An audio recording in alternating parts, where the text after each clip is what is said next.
Thank you for plugging into this Family Life News podcast, streaming issues-driven, family-focused news.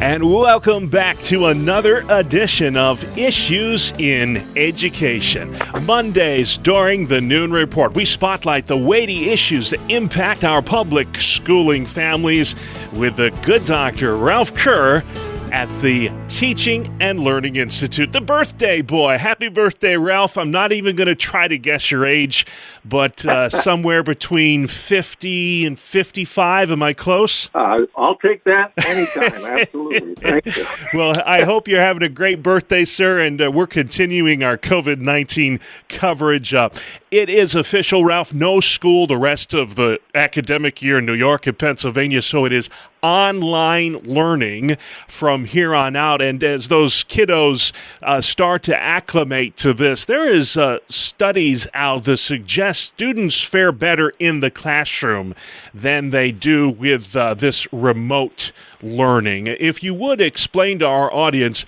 why that might be. Yeah, that's really what the studies are showing, and I think the anecdotal stuff that I'm hearing from teachers and parents supports that. From the teacher's point of view, they were teaching with students in front of them one day, and then the next day they're told, oh, by the way, the kids aren't coming anymore, and you got to go online and teach them. Mm-hmm. Some of the teachers have done distance learning teaching before, but the majority of them have not, and it's really difficult. And I think that they've done a yeoman job considering the fact that they've had little to no training at all. The other part on the teachers is just that there is frustration, because part of the reason that teachers teach is because they love the interaction with the children. That means getting close to them, talking with them privately, having fun with them. And that's really hard to do online.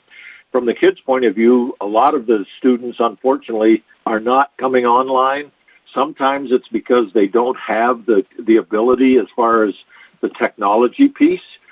So they're being left out under the distance learning. Yeah. The other thing is that the students have a much less attention span when there's nobody there really standing in front of them. Sure. And the final thing is, and this kind of surprised me, that while students can play all kinds of games and do all kinds of things with technology, they are not conversant at all with some of the programs that the schools are using, and so they're frustrated as well, because they're not able to use the computers the way they'd really like to. Yeah, and it'll be interesting what happens in the fall as well, because Pennsylvania's Education Secretary Pedro Rivera really got blasted for coming out as soon as he did to suggest that, hey, maybe we won't be open for business in the fall either.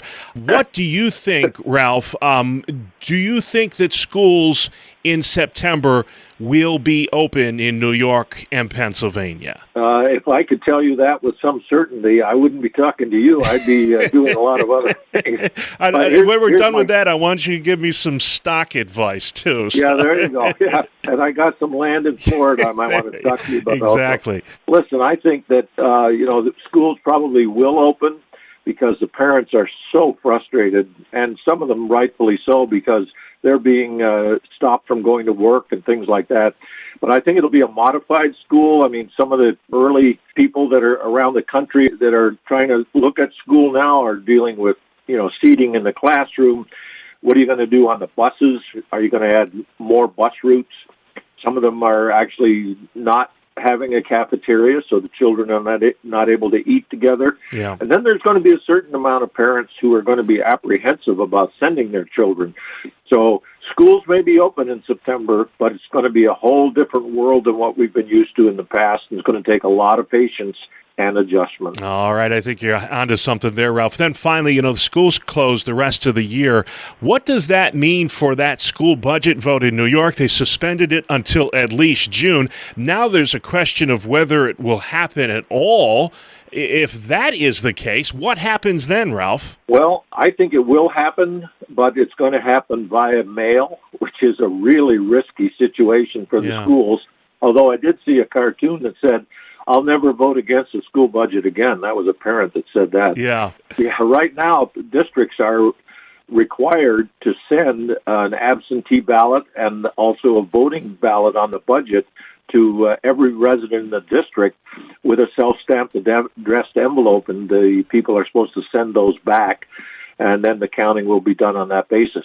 It turns out, of course, at TLI, we're interested in boards of education, and right now, the way it's set, anybody can just notify the district that they want to be on the ballot. You're not required to get signatures or anything like that. That wouldn't be appropriate with us shut down like we are. So It's going to be tricky. I think it will happen, and schools are going to be in big trouble in terms of their finances as we go through the year. Yep, indeed. And public education in the COVID-19 era, it is an ongoing conversation. Ralph, you have so much great advice on your website. Where can folks find you, sir? Thank you, Bob. Pleasure to be with you again today, and they can simply go to yrun.org, yrun.org.